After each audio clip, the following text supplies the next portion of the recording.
the wave of defections blowing through the nation is far from over. Last week, 37 members of the House of Reps and 14 senators deserted the APC for other parties, especially the PDP, after they made their intentions known during plenary. Governor Samuel Otom of Benue State also opened the gate for governors looking to change sides with his declaration. It is expected that more members of the APC and the PDP could, in coming days, change party allegiance for those that favor their individual interests. But so far, the People's Democratic Party has been on the receiving end, as it has welcomed majority of the defectors, not only increasing its numbers in number base, but giving them what many have described as a strong hand for the 2019 general elections. Well, these defectors have clearly shown their chameleon sides, changing loyalties just as the chameleon changes its colors. Is the PDP now operating from a place of strength, or should the party be weary of, or wary, as it were, of the new entrants and their mission in the party? Questions begging for answers right there. Well, we do have in our Abuja studio a member of the PDP and a political analyst, Segun Showumi. Good morning and thanks for joining us. Good morning. Good morning. Okay, so let's begin with that question, really. Do you think there is a need for the PDP to actually be wary of these prodigals, if you like? Well, I think the PDP as a political party is big enough, is strong enough, is reformed, and is able to accommodate anybody that wants to come in. The nature of a political party is such that it cannot, under normal circumstances, refuse anybody that wants to come into the party, especially if the person is going to be able to operate within the rules, regulation, and the constitution of the party. Every political party must try to retain members of his own party. And when you see big members of a political party leaving the APC, as it is now, and coming to the PDP, you need to investigate and interrogate why are they leaving. And in trying to interrogate why they're leaving, one or two things will come to mind, depends on how you see it. You may think, okay, they're being selfish, or maybe they're looking for political interest elsewhere. But the question then is, why is their political interest not covered where they are? So it's more than likely that there's more to it, and there's a reason why the cookie is crumbling. From my own observation, it appears as if, for some reason, the APC and its leadership has become an organization that only favors a few people that are in the good books of one or two of their leaders. And every other person that is not in their good book seems to be suffering, no matter how hard he tries to get along with them. It's even made worse by the fact that the party leadership itself have become an amalgam of people that are very vindictive and are equally eager to either put people down or make life difficult for them or harass them or take them into political extinction. And politicians, being who they are, will not necessarily sit down and allow themselves to die politically.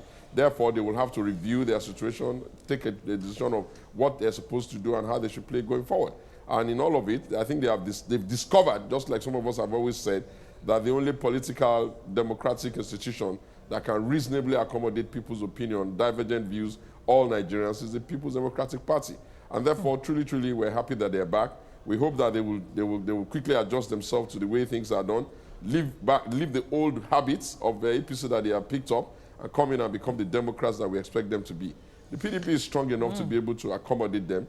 We have a very robust management structure in place under the leadership of Prince Uche Secondus, who has tried as much as possible to tell the party members that, look, the party is not back to the people. Everybody go back to your base and play politics. All politics is local. Go to the wards, get yourself integrated, go to the local government, go to the states, and if need be, if you want to contest, be ready to face primaries. So I think that all in all, it's to the deepening of the democratic space that political parties are able to be the hope and the bastion of other people who want to play political games. All right, Segun, some of these reasons you gave as what could make them leave the APC and come back to PDP were almost the same reason they gave when they were leaving PDP in the first place. In fact, some person said that PDP was beyond redemption. They used all sort of adjectives to qualify PDP at that time. And now they're coming back to the party, and apart from what you were saying, a lot of other people have said, well, they're welcoming them with all open arms. But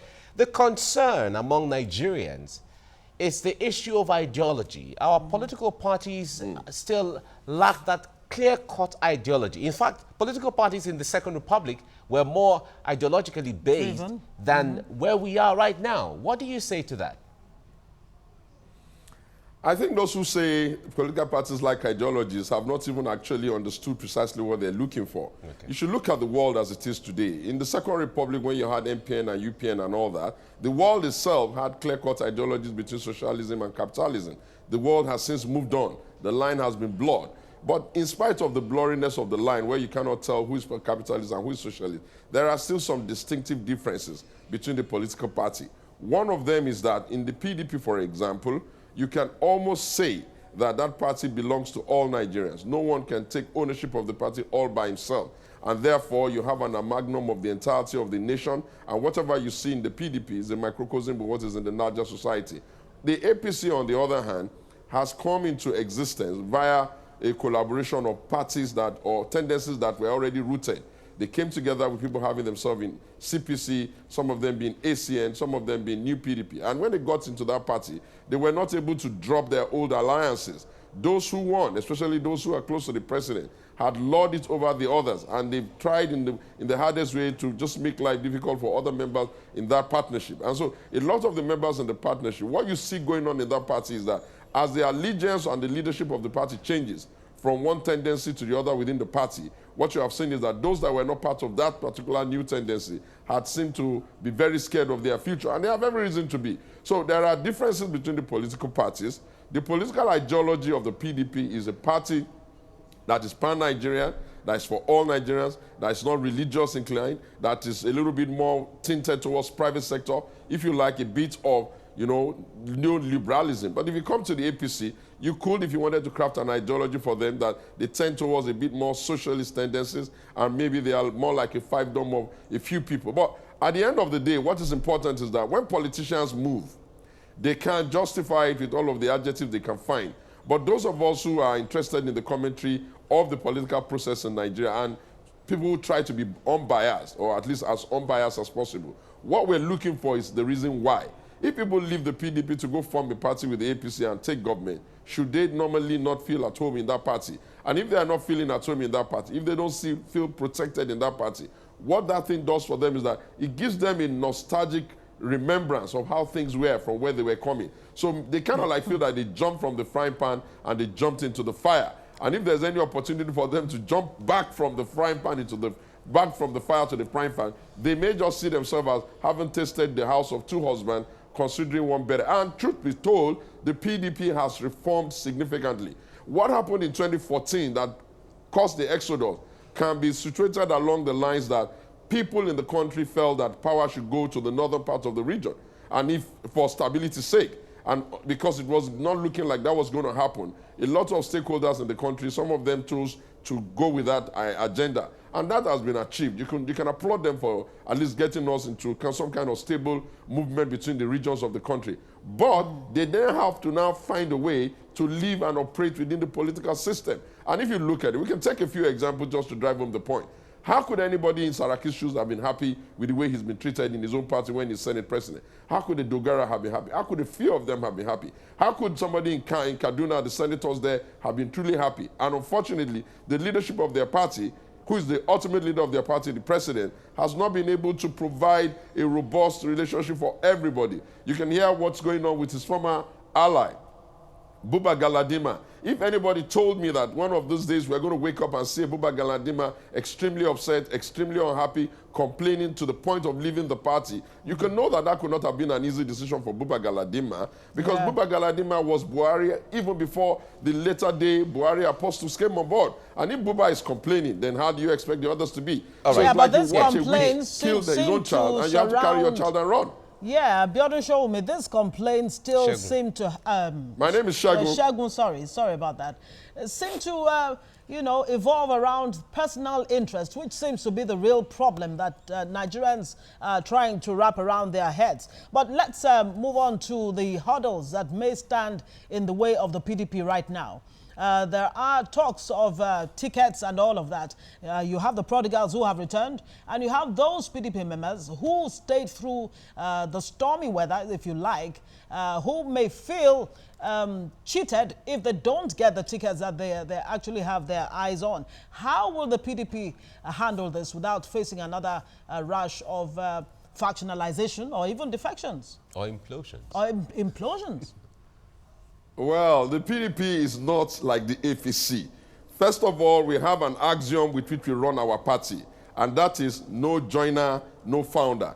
That means that anybody who comes on board and plays according to the rule, and the rules are pretty much known by everybody, then you can just be integrated very quickly. It's in PDP that you'll find out that you don't have one permanent godfather that is holding straight. We can look for the godfathers of DPC and we can itemize them for it. So I don't think that there will be any form of implosion. In actual fact, I'll have to say to those of us that have stayed with this party, never left this party, that look, there is more joy in heaven when one sinner repents than when the ones that have been there forever and ever. It's a political party. It's an organization that must look for people to come on board and be part of them. Some of these people that are coming are high network people. They are people that have a lot of political following. Of course, they'll play the politics at the back, at the grassroots, and some of them will have to go through processes that will allow them to see that, okay, the process is transparent, it is free, it is fair, it is easy to predict, the delegates are known, you're not looking after shadow delegates that you cannot find like they do in the other party,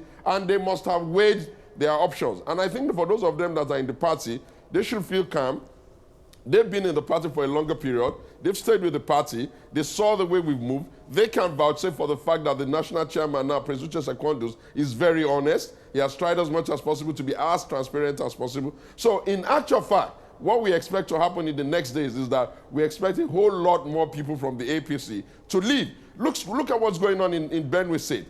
Anybody that is truly a Nigerian will just be appalled and will be wondering, how have we gone so low? Okay, in the early days of democracy in 1999, when we were trying to learn how to work with the legislature and the executive, these kinds of nonsense happened. But until 2015 and co, we have completely left that kind of station. And unfortunately, APC has dragged us back there now. What are you going to say to Benue people? Are you going to say that Otom is leaving the party because he's scared? No, of course not. Otom is leaving the party because he felt that his people have not been treated. Otom is leaving the party because he thought that the headman issues have not been properly addressed. And just because he left the party, can you just see the kind of joke going on around in the place? Come on, this is not. I think that we must be careful in Nigeria that the gains that we have made by having two strong parties do not completely be eroded, because those who are managing APC would want to reduce it into maybe a fiefdom that is not able to even win an election. Segun, let's look at the issue of coalition now. Some politicians are looking at the history of coalitions. Coalitions have not really come out well when it comes to formidability when they get to the poll. And now we have the CUPP, which your party is a member, which also has SDP, which also has ADC, and over 30 other political parties. Now, the plan is not for them to merge, but to be a coalition and then front a single candidate. How would your voters understand, especially for those who are either under SDP or under ADC, how will they all understand in the working of the coalition and when you front a common candidate? Okay. Well, you see, politics itself is very dynamic, just like life. And what gets thrown up from time will require people to study it and watch it and see how it goes. But let me allay the fears of everybody around this coalition idea. The whole idea around the coalition is that a lot of political parties and a lot of good people in Nigeria have taken the position that this mess going on under APC must be halted. Nigerians must be rescued. And they have taken the position that to rescue Nigeria, instead of having splinter opposition parties all running in 1 million direction, it's time for them to collaborate, look at what they're looking for, come up with a common agenda, look for a candidate that can best epitomize whatever it is that they want to do now, to get a candidate that can challenge for the leadership at the national level, and then probably come together to say, okay, when it comes to the national, this is the person we're backing, this is the platform we're using, and everybody then keys into that, And since all of them are having an opportunity to contribute to how that candidate is going to emerge, then you can have a pan-Nigerian candidate that can lead a pan-Nigerian movement to get rid of what's going on now. So and rather is that than likely people getting to nervous, happen? people... Shagun, Yeah, of course is it that will likely happen. to happen? You've been quoted as saying that it would be tragic for the PDP if the presidential ticket is not given to your principal, Atiku Abubakar, former vice president. Clarify for us exactly what you mean by that, and how do you juxtapose that with this coalition? In a big coalition of this nature, you will look at which of the candidates has the capacity to move people and rally them around.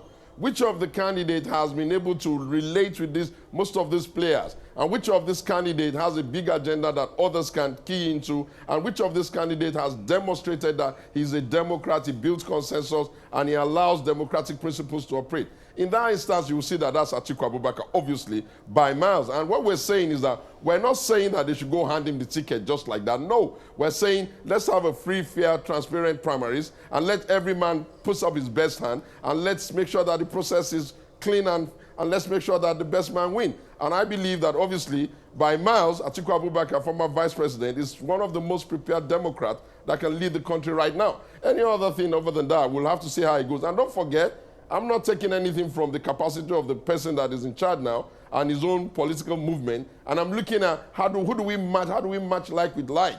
How do we match strength for strength? How do we match recognition across the country for recognition across the country? And how do we match democratic tendencies with dictatorship? And so I'm able to say very clearly without missing word that yes, that's the direction that they should look. But the processes in our party is such that nobody can impose anybody. It's going to be a free, fair primary. It's going to be keenly contested. Yeah. There are a few good people in the wings, and we believe that the best will happen for Nigeria. All right, Shagun, at one point you said that your political party made some mistakes which made them lose the ticket in 2015. Now you're coming back. What message, what special message, or what different message is the PDP going to relay to Nigerians towards 2019?